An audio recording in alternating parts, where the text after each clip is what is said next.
प्रिय भक्तजनों, आप सबका एक बार फिर से स्वागत है श्री गोरखनाथ चरित्र भाग 18 में। आज का विषय है संत ओगड़नाथ का गोरखनाथ गुरु से शंका का समाधान। प्रिय भक्तजनों, एक दिन संत ओगड़नाथ गुरु गोरखनाथ महाराज के चरणों में शीश नवा और अपने दोनों हाथ जोड़कर बोले, गुरु महाराज, मेरी कुछ शंकाएं हैं, उनका समाधान करने की दया कीजिए। मेरी समझ में ये बात नहीं आती कि क्या हम मनुष्य वाकई सब प्राणियों से श्रेष्ठ हैं या नहीं।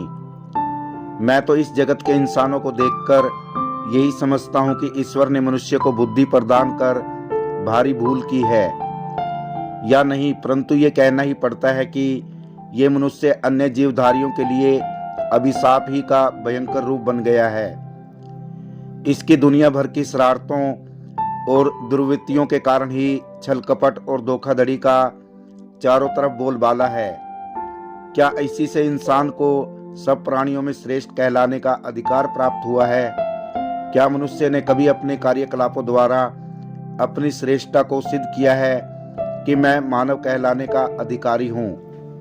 मनुष्य अपने भाई बंधु, यहाँ तक कि माँ बाप, भाई बहन, चाचा ताऊ आदि सगे संबंधियों को भी धोखा देने और एक दूसरे की हत्या तक कर डालने में भी आका पीछा नहीं देखता। क्या संसार का कोई अन्य प्राणी भी मनुष्य के सम्मान इतना निर्दयी तथा नीच आचरण करता है? तो प्रिय भक्तजनों, संत ओगड़नाथ की शंका का समाधान करने के लिए गुरु गोरखनाथ संत ओगड़नाथ को एक कथा सुनाते हैं। गुरु गोरखनाथ जी कहते हैं, एक समय महर्षि नारद सारी पृथ्वी का भ्रमण कर बैकुंठ लोक जा पहुंचे। वहां पर विष्णु भगवान को अकेले बैठे हुए देखकर हाथ जोड़कर बोले, प्रभु, आप यहाँ अकेले विराजमान हैं और ये अति सुंदर सवरन लोक खाली पड़ा है, इसका क्या कारण है? अगर लोक संसार में धर्मात्मा नहीं रहे तो पापियों को ही एक तरफ बसा दो, जिससे यहाँ वीरानगी तो नहीं दिखाई देगी। नारद मुनि की बात सुनकर विष्णु भगवान मुस्कुराकर बोले, नारद जी, न मालूम इस स्वार्थी संसार को क्या हो गया है। मेरे इस बैकुंठ लोक में कोई बसने को तैयार ही नहीं है। नारद जी बोले, प्रभु, ये कैसी बात आज आप कर रहे हैं? भला कौन अभागा इंसान होगा जो बैकुंठ लोक में बसना न चाहता हो? यहाँ बसने के वास्ते तो लोग बड़े बड़े जप तप दान पुण्य करते हैं। यहाँ सब प्रकार का सुख ही सुख है, दुख का तो कोसों तक नाम निशान नहीं है। प्रभु बोले, हाँ नारद जी, सर्व प्रकार का परम सुख होने पर भी यहाँ कोई रहने को तैयार नहीं है। हम भी यहाँ से कहीं अन्य चले जाएंगे। हम भी यहाँ अकेले रहते रहते ऊब गए हैं।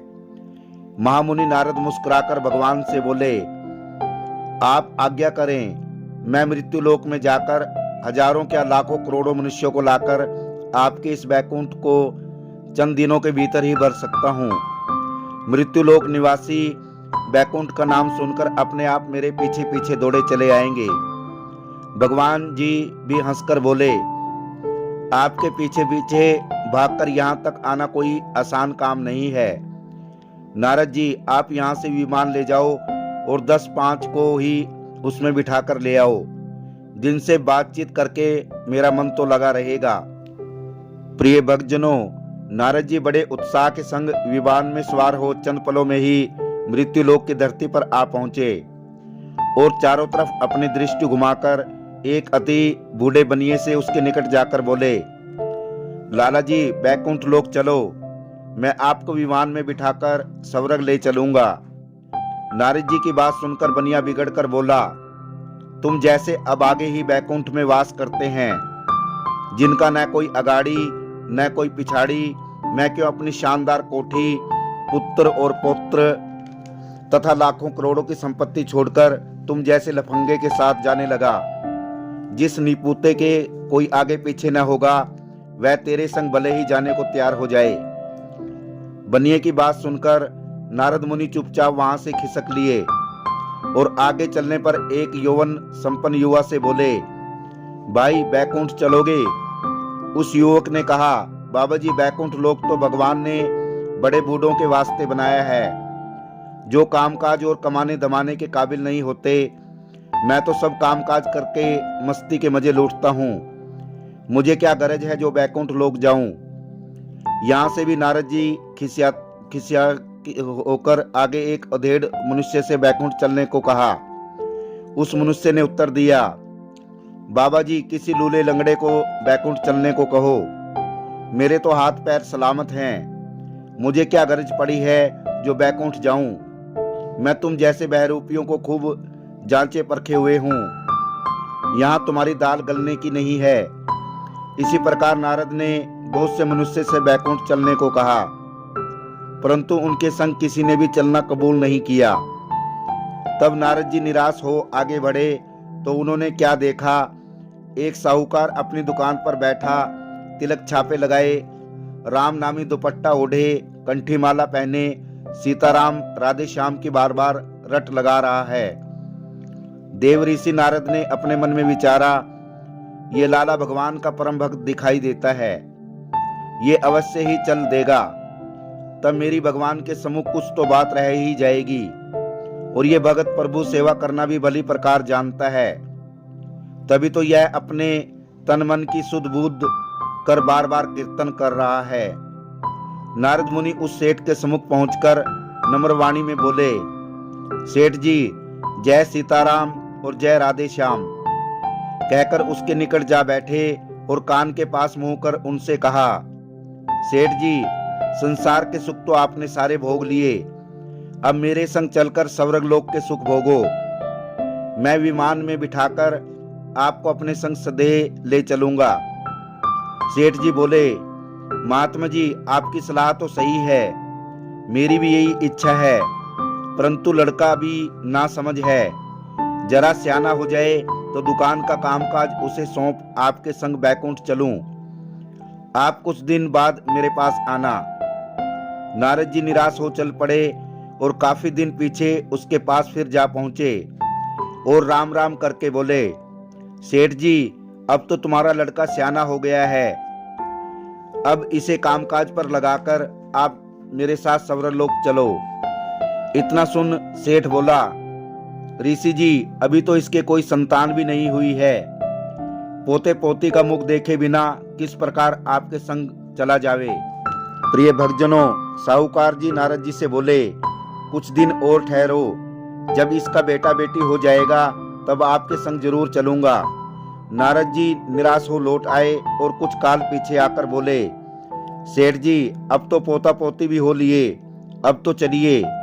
सेठ बोला, मुनि जी जहां इतने दिन थमे हो सो थोड़े दिन और ठहरो, मैं अपने पोते का ब्याह देखकर आपके संग स्वर्ग लोक जरूर चलूंगा। नारद जी कुछ काल पश्चात फिर लौटकर आए और दुकान पर बैठे लड़के से पूछा, सेठ जी कहाँ हैं? लड़का आंखों में आंसू भरकर बोला, संत जी उनका तो देहांत हो गया। नारद जी ने जब ध्यान लगाकर अपनी दिव्य दृष्टि से देखा तो क्या देखते हैं कि सेठ जी सरप बने हुए अपने खजाने पर बैठे हैं। नारद जी बोले, अब भी चलो, क्यों अपनी दुर्गति करा रहे हो? सरप बोला, कैसे चलूं मनु जी, लड़का अभी इस द्रव्य की रक्षा करने के काबिल कहाँ हुआ है। जब ये इसकी रक्षा भली भांति करने लायक हो जाए तब आपके संग चलूं। नारद मुनि कुछ दिन पीछे जब फिर वहां पहुंचे तब उन्होंने सेठ को कुत्ते की योनि में द्वार पर बैठे पाया। नारद जी बोले, अब तो चलो, क्यों अपनी दुर्गति करा रखी है। कुत्ता बना सेठ बोला, पोते पोती अनजान हैं, जब तक चोर चकोर से द्वार की रक्षा करने लायक ये नहीं हो जाते, मेरा आपके संग चलना मुश्किल है। तब नारद जी ने सेठानी से कहा, माता जी आपको रंडापे का भारी दुख है, आप ही बैकुंठ चलो। सेठानी बोली, कैसे चलूं मुनि जी, घर के कामकाज निपटने ही में नहीं आ रहे, थोड़े दिनों बाद चलूंगी। जब नारद जी थोड़े अरसे बाद फिर गए तब क्या देखते हैं, सेठानी भी कुतिया बनी द्वार पर खड़ी है और कुत्ते उसके पीछे लगे हुए हैं। नारद जी बोले, अब भी मेरा कहना मानो, स्वर्ग लोक चलो। कुतिया बनी सेठानी बोली, मुनि जी मैं इस योनि में ही प्रसन्न हूँ, वहां जाकर क्या करूंगी। नारद मुनि हार झक मारकर बैकुंठ धाम पहुंचकर विष्णु भगवान से बोले, प्रभु जी, आपका कहना ही सत्य निकला। मृत्युलोक का जागृत इंसान माया मोह की दलदल में बुरी तरह फंसा हुआ है। उसे अपने लोक परलोक का कतई ज्ञान नहीं है। तो प्रिय भक्तजनों, यह कहानी सुनाकर गुरु गोरखनाथ संत ओगड़नाथ से बोले, इस मतलबी पापी इंसान से हैवान लाखों गुना भला है। वैसे तो ये संसार ही असार रूप है। ये सब कुछ समझते हुए भी तुम जैसे विरल इंसान ही इसे त्यागते हैं। जैसे भंगी को मैला देखने से घृणा नहीं होती है, उसी तरह माया ममता में फंसे इस मतलबी इंसान को गृहस्थ आश्रम से घृणा नहीं होती है। इसे भी भंगी के समान ही अपने बाल बच्चों का मलमूत्र धोना और नित्य उठाना पड़ता है, परंतु इस मलिन कार्य से इसे रत्ती भर भी घृणा नहीं होती है।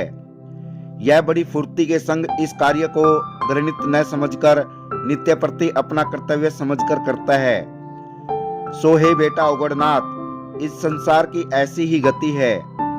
गुरु गोरखनाथ के वचन सुनकर ओगड़नाथ ने गुरु चरणों में अपना मस्तक झुकाकर उपरोक्त ज्ञान प्राप्त किया और अपनी शंका का समाधान किया।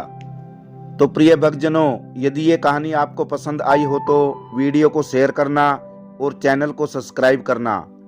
आप सभी दर्शकों का धन्यवाद। जय श्री गोरखनाथ जी।